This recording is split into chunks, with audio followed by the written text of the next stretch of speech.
Učíme se malajština. Téma lekce kuchyňské úkony. Sediakan. Připravit. Masak. Vařit. Potong. Krájet.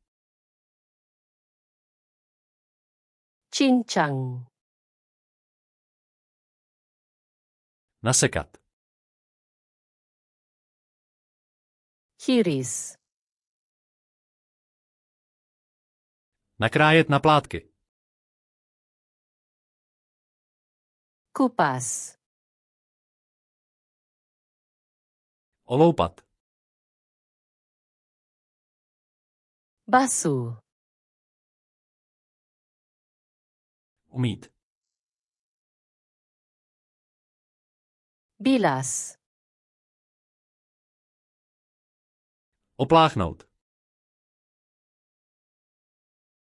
Keringkan. Usušit. Rebus. Uvařit. Goreng. Smažit. Bakar. Péct. Panggang. Grilovat. Kukus. Vařit v páře.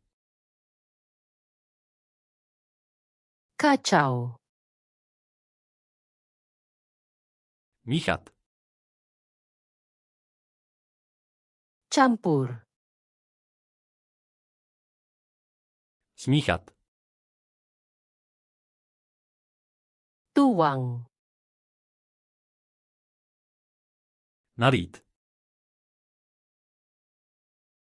Tambah. Přidat. Panaskan. Ohřát. Sejukkan. Ochladit. Hidangkan.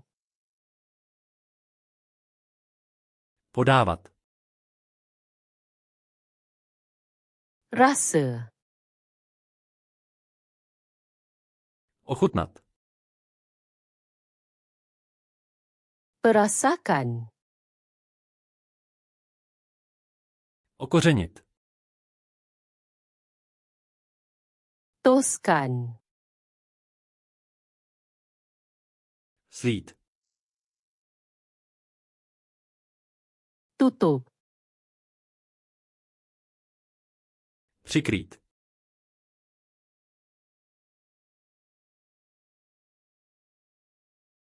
Basuh.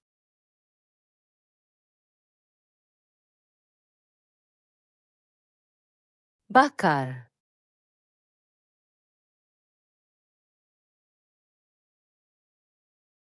Kupas. Chcete si tato slova zapamatovat navždy? Přejděte na flashchartsluna.com a procvičujte tento a tisíce dalších balíčků zcela zdarma. Odkaz v popisu.